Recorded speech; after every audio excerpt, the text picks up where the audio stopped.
Hello, I'm Nobby Clark. Welcome to my workshop. I can hardly believe it, but this is my 100th YouTube video. Wasn't quite sure what to do for this particular one, but I had a number of people comment on my very nice Myford lathe, so I thought perhaps we'd just have a talk about it. When my workshop was set up in May 2016, the workshop was built for me in the backyard. All I had then in the way of machinery was my Chinese mini lathe. I added to this a bench drill shortly afterwards, and then a little bit later on in the same year, I added on my milling machine, which you can probably see here in the background. Something I'd hankered after for a long time was a Myford lathe, really going back to my 20s, really. There was an opportunity during that period to get my hands on a Myford lathe. There was a gentleman that did a lot of machining work for the company I worked for that told me he was going to sell his Myford lathe and buy a much bigger lathe, I think a Boxford. Then I asked him if he was going to sell the lathe, could I have first offer on it? He said, sure, no problem at all. But unfortunately, his circumstances changed and a new car came along rather than a new lathe. So unfortunately, I lost my opportunity then, but never mind. So I've got to refer to a few notes where I put down some various dates. I bought the Myford lathe in July 2017. I'd been looking for a Myford lathe for quite a long time, but the problem really was finding something that was affordable and in very nice condition as well, but more importantly was near enough to where I live that I could actually collect it. Because if you look at lathes for sale on eBay or any selling platform, they've always got to be collected, and they're much too big really to be easily delivered unless they're mounted on a pallet and delivered by a courier. And then one came along that was in the sort of condition that I hoped it was, and not too far away from where I lived. I bid on it, and luckily I won it. At that time, my son had a small van, so he offered to come with me and pick the machine up. The particular machine is a Myford ML7-R. I checked with the serial number, and as near as I could date its manufacture, it was 1982, sort of give or take a year. The Model R was introduced along the time when Myford brought out a new model of the Super 7, which had a built-on clutch and a much larger cross slide with actually more T-slots on it, and the option that it had a powered cross slide as well. This particular model, ML7-R, actually uses a lot of parts from the Super 7, so it's, if you like, a cut-down Super 7. When I went to collect it, I was delighted, really. It was in very, very nice condition. It's obviously been very, very well looked after.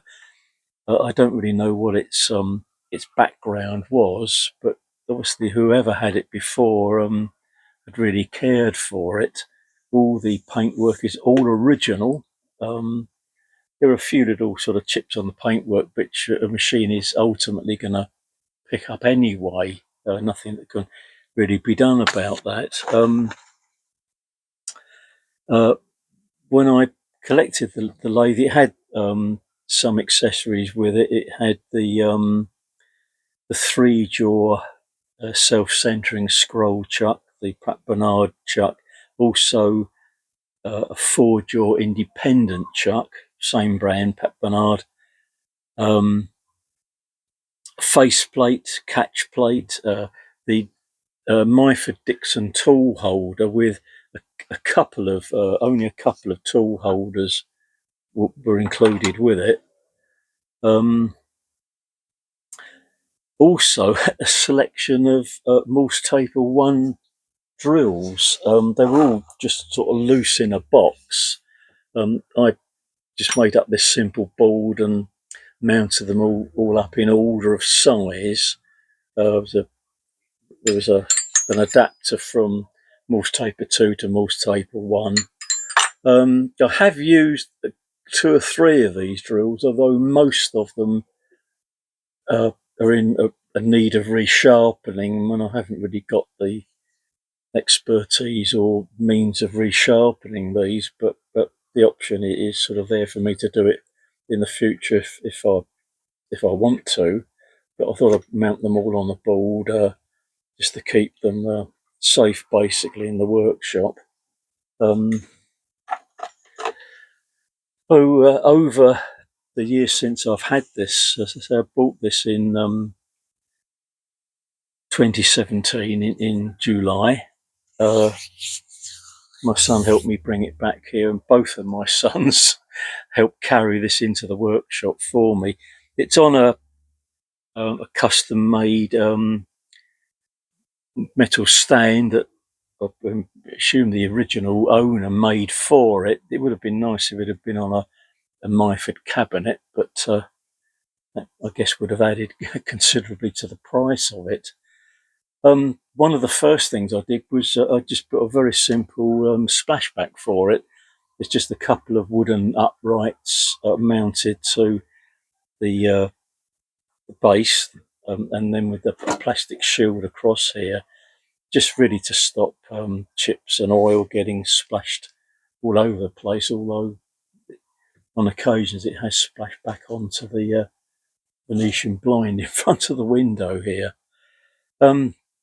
It came with a few tools, a variety of spanners that came with it.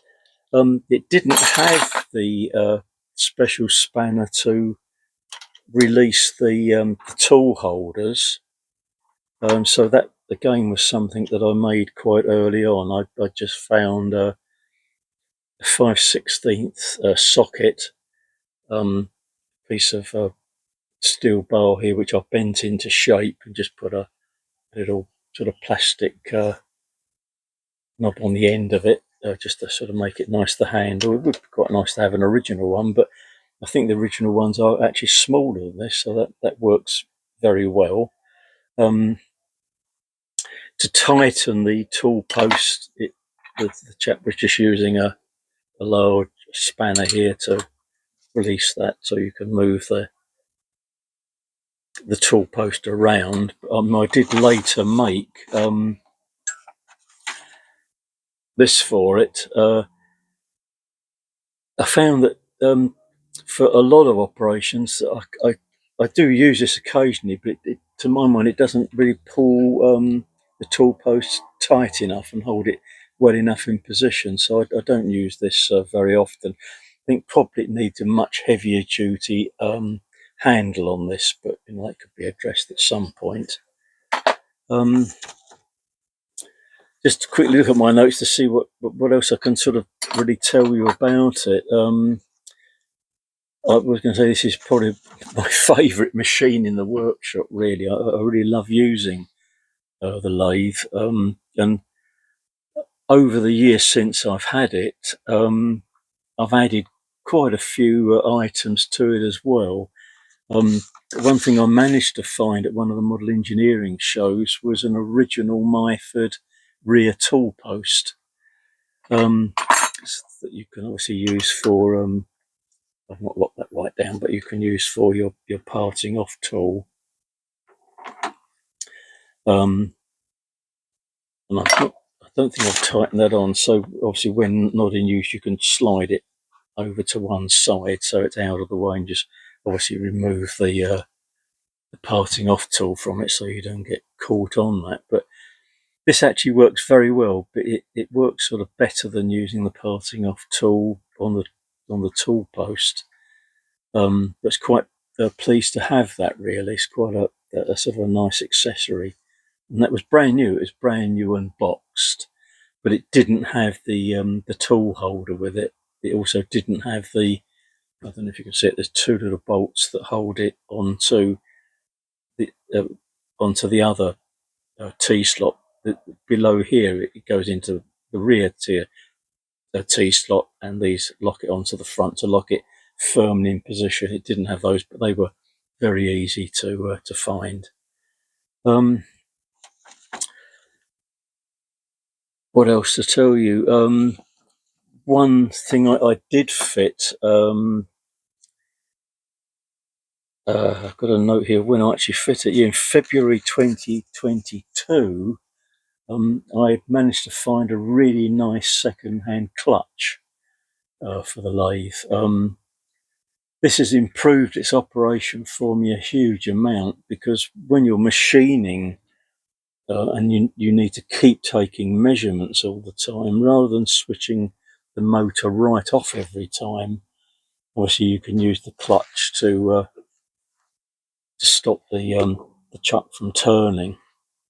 So using that is a great help. Also, from what I read, they recommend that when you're using the lathe, that you don't start and stop the motor more than about a dozen times in an hour, because that can cause future problems for the motor. So this obviously helps. It means that the motor can be kept running all the time, which obviously is not going to be a problem. And then just use the clutch to switch the drive on and off for you while you're taking measurements in between. So that's really the sort of, I suppose, the biggest upgrade I've carried out on the Myford. I did quite recently. I actually did a video on it. I did change the motor pulley because I was getting quite a bit of noise from the primary belt here, and when I took the motor pulley off, I could see it was very, very badly damaged. At some point, somebody had obviously beaten on it to fit it onto the motor shaft, I think, and it wasn't running really true. I did do some tests on it, so I bought a brand new motor pulley from Myford, and a brand new primary belt as well. I'm still using the original belt here from the counter shaft to the spindle. It's got it is a bit ragged in places, but I've got another belt that I can fit to this if this one ever breaks.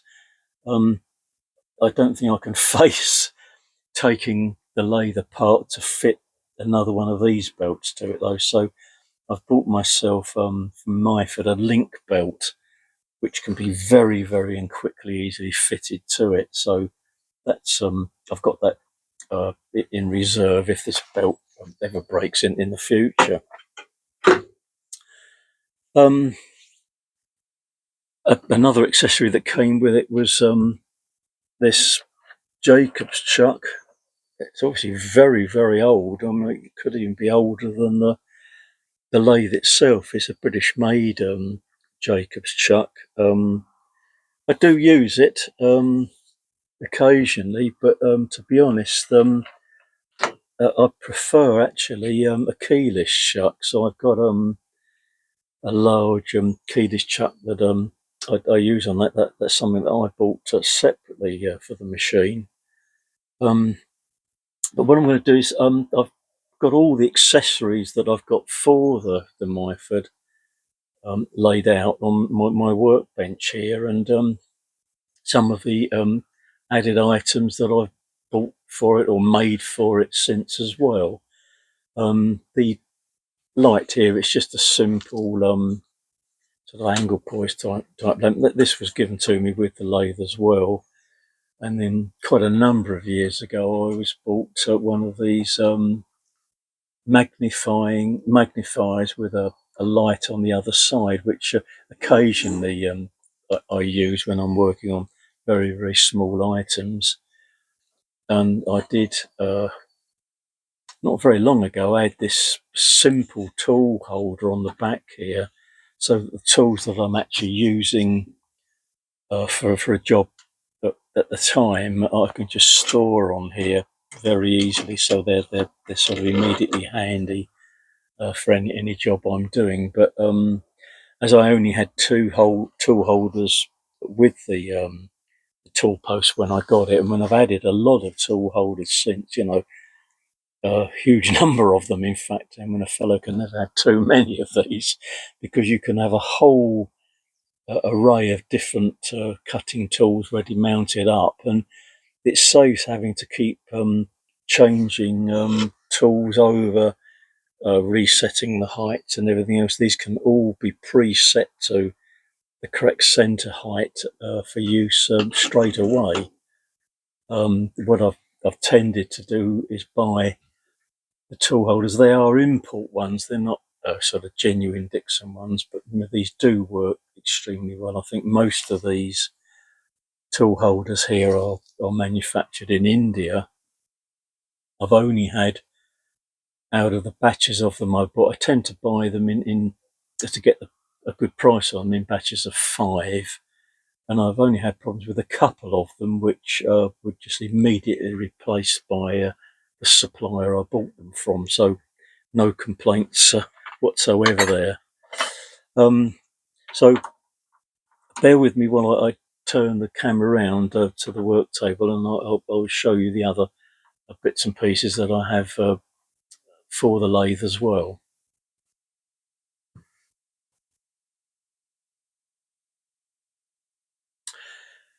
Well, these are the other accessories. I think this is sort of just about everything I've got for it so far. I've only really bought things that mainly that I really need. Perhaps one or two exceptions among these, but things that actually came with the lathe obviously were all the change gears and the 4-jaw independent chuck. It did come with a rather silly little key, which was much too short really for some operations. When I'm using the 4-jaw chuck to centre up material, this just doesn't work. That the bar across here just gets in the way of the lathe all the time. So I made myself a much longer one, just to make it much easier to use. The bar, yeah, I could take the bar out so it would all fit inside its box. One problem I found, although I've not done any screw cutting with the Myford yet, I haven't really sort of taught myself to do this, but the screw cutting gauge here, this is obviously taken off the lathe, was completely seized. I spent a long time, over a few days, trying to free it up, which I have managed to do. That runs and works perfectly now. I don't know what had happened inside this, but I did contact Myford for some sort of try and get some help and advice, but didn't get very far with that, unfortunately. But about not quite a year ago, at the last model engineering exhibition I went to, I spoke to a very nice guy from the factory, and I mentioned the problems I had with this, although obviously it can be used now. And he said that basically this isn't really made to be disassembled. It's obviously in its form of manufacturing, it can't be taken apart. So the option would have been to buying a new one, but considering what this is, that it is a very expensive item, really. But so I'm rather pleased that I actually freed it up and managed to get it to work. Sort of quickly going around the table, the other bits I got with it were the faceplate. This is the small Myford faceplate, and a catch plate. I bought a couple of lathe dogs for it as well. This catch plate I've shown in another video, where I used a spare catch plate that I managed to buy to modify it to take the chucks off my Chinese mini lathe. If you're interested in that, you can see that in another video. It did come with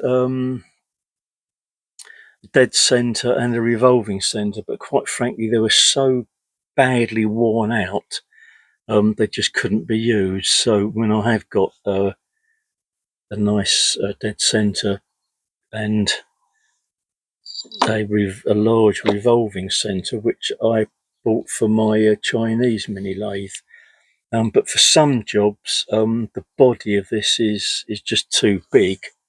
So a few years back I bought a much smaller one, which works very much better. And I did explain in one of my videos the problem sometimes you get, that the revolving centre and the tailstock can be too close to the carriage of the machine to actually make it work, because you generally find that the carriage hits the tailstock. So I bought a Morse Taper 2 extension so that I can hold that much further away if required. Other items things I've made were some. I think one is one I bought, and two of ones I've made are Morse Taper 2 adapters to take centre drills and chamfering drill. This is the keyless chuck that I use. It's quite a nice large size one. I mean, I did buy this one second hand, but it is in very nice order. Works very well indeed. And sometimes when I'm using very small drills, I use this very small Jacob's chuck. That's on a Morse Taper 1 to a Morse Taper 2 adapter. I find this sort of quite handy to use occasionally for when I'm using very small drills. It's sometimes a little bit more manageable than the big keyless chuck there. You see, I've got quite a lot of tool holders here. This is a sort of part of the collection I've got. I've also got an original Myford 4-way tool post. I suppose nice to have this as well, but it's not something that so far I've used. I suppose really ought to give it a try at some point, but there's been no sort of real need to use that so far. Another item I made is a spindle handle, which you can fit in the rear of the spindle to turn the chuck down from the end of the lathe for sort of tapping operations. Basically, it's a piece of steel here bored through with a taper in the end here, and the little brass matching taper here. So that's dropped into the rear end of the spindle, and then as you tighten this up, it pulls the little brass part back and expands this to lock it in place. When you use this, with caution, you've got to be very careful to remove this when you finish using it. What you don't want is to switch the lathe on motor with this in the back, because this will come flying round. It's quite dangerous. That's the other jaws for the 3-jaw chuck. I've also got a fixed steady, a genuine Myford one. This was bought separately, since I got the lathe, and also more recently I got a travelling steady as well. So they're useful things to have on hand. I've added some other chucks to it over the time as well. I've got an ER32 collet chuck, and a little while back I bought myself this TOS chuck. It's a Czechoslovakian made chuck, and it's a 4-jaw self-centering chuck. And this is very, very useful. Obviously, with 4 jaws, I suppose you get a slightly better grip on round stock. But there's been a lot of projects where I've actually used square bar, and this has been very, very handy for that, to grip a piece of square material in the lathe as well. It only came with the inside jaws, no outside jaws with it. I guess that's, was reflected in the price that I paid for it. It also didn't have chuck key, but they're so easy to make for yourself. And the opportunity arose to get this tiny little bison chuck. Again, it's a 3-jaw self-centering chuck. Bison chucks are apparently very, very high quality chucks. Again, only with inside jaws. Again, no chuck key. So again, I made my own chuck key for it, and I adapted another catch plate to make a chuck back plate for it, and that works very, very. It's handy to have another 3-jaw chuck as well. If you've got a piece of work mounted in your main chuck, and you've got to leave that to do perhaps another operation or another job, you can take the chuck off with the work in it, and then use that one as a backup as well. The collet chuck, I actually bought this to use on the Chinese mini lathe, and it comes ready mounted. This is part of it, the plate here, and it already has the correct register on the back of this part. So I bought from it wasn't from Myford, it's the other company that I think it's RDG Tools, the company that own Myford. I bought a Myford fitting back plate and then just adjusted it to take the collet chuck. So that is a genuine Myford type back plate. Probably don't use that as much as I should really, but there we are. Other things I made, which I don't really use very much now, I made a tool holder, a drilling adapter. This just fits onto the tool holder, so you can drill into the side of a piece of material by just attaching a battery drill or whatever onto here to drive that round. I did use it quite a bit after I'd made it, but now I tend to do all the cross drilling on the milling machine now, because it's so easy to set up with the digital readout. Other bits have I got here? There are other things that I've sort of added, if you like, to the armoury of the Myford, which don't necessarily only need to be used on it. They can be used on the Chinese mini lathe as well, which fortunately shares the same Morse taper 2 on the tail stock on the Chinese mini lathe. On the Myford, you've got Morse taper 2 on the headstock and the tail stock, but on the Chinese mini lathe, the headstock is Morse taper 3. I've got a Morse taper 2 collet holder here as well. I've used this mostly on the tail stock with various things, drills or center drills or whatever mounted in this, so that's sort of a handy thing to have.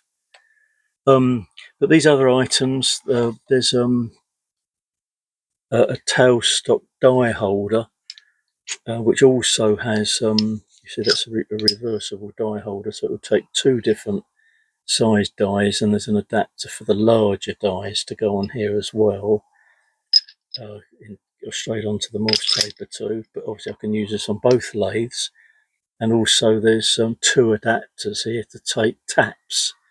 So that can be locked into here very firmly and will stop the tap from revolving around. If you're using the tap in a chuck, the tap would actually start to revolve at some point, but this will actually lock it in place quite firmly so it won't revolve at all. I also have a really nice knurling attachment. This is a fantastic tool. I've shown this before on my channel and how it's used. All I had to do with this basically was to make an adapter to fit onto here, so that will then lock onto the quill of the tailstock. The locking screws on here, and one on the side here. This is a small grub screw with a dog point on the inside, so that fits into the keyway of the quill. But if you want to see that in operation, just look back at some of my old videos, it's there. And recently, this year, I was bought ball turning attachment, primarily for the Myford. I think this might also work on my Chinese mini lathe as well. I've not tried that yet, but I did a video on using this as well. So it's a very, very useful tool to have as well. This is the knurling tool that I originally had. I bought this quite a long time ago, actually. It works. It works okay. It's a scissor type. When I got my Chinese mini lathe, it came with a different type of knurling tool. It's the one which this part of it, if you like, is fixed with 2 knurling wheels, and you push that against the work, which obviously causes some distress to the spindle of the lathe. This one is better because it's clamping down on a piece of work.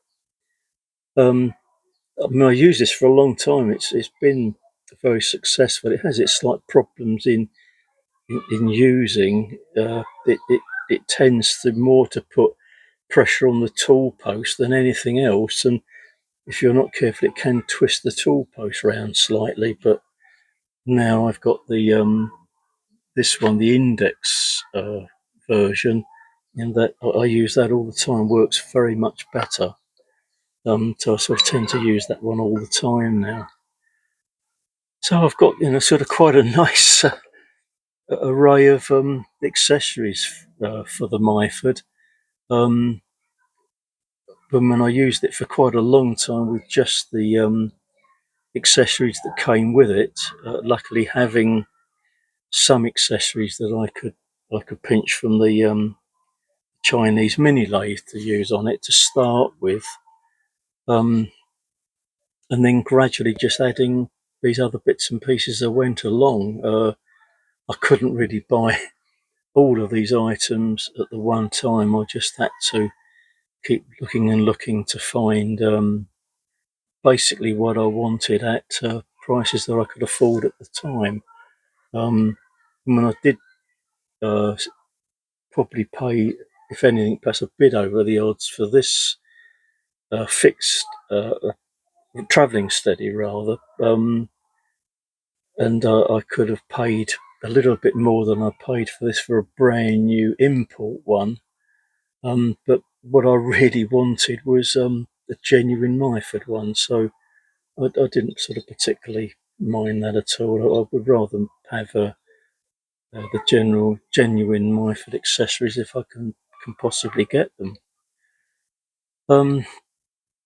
So there we are, really. I hope that's been of interest to you. The Myford lathe is something which I really enjoy using. So So I'll swing this back round to the Myford again, and we'll just sort of wind this little session up.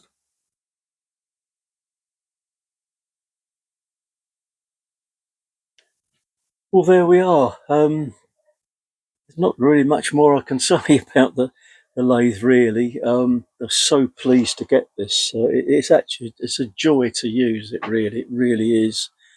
I do still use the Chinese mini lathe as well. Make sure that I sort of keep that in good operating order. So just reminding me of something else that I have added to the lathe since I was very kindly bought as a present.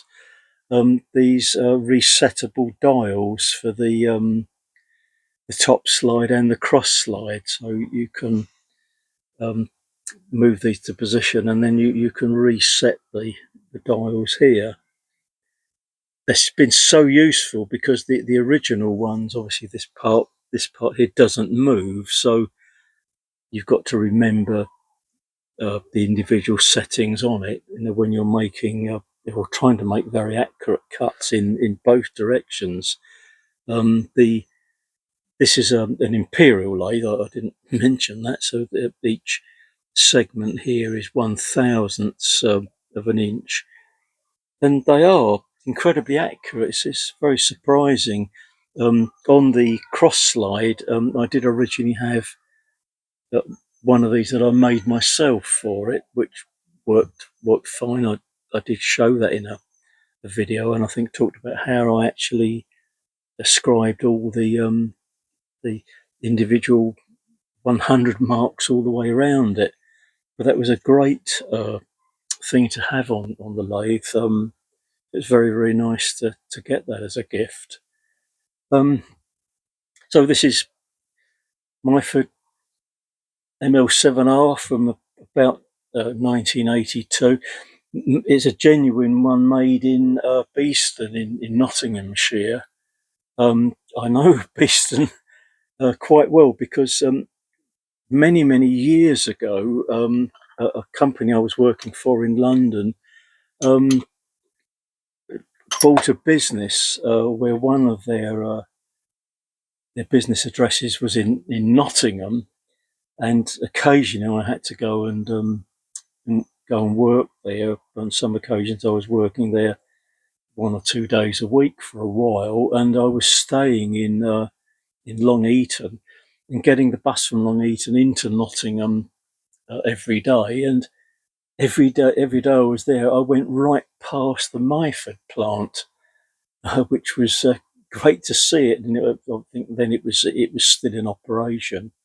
Now Myford is well, went through a number of changes. Is now up in Yorkshire.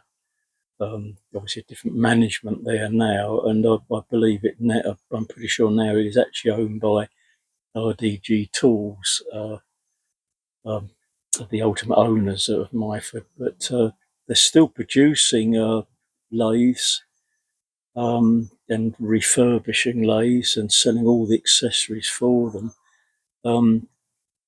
I go to model engineering exhibitions and often see the Myford lathes there that they have on their stand. These brand new Myford Super 7 lathes, which are absolutely mouth-watering to look at.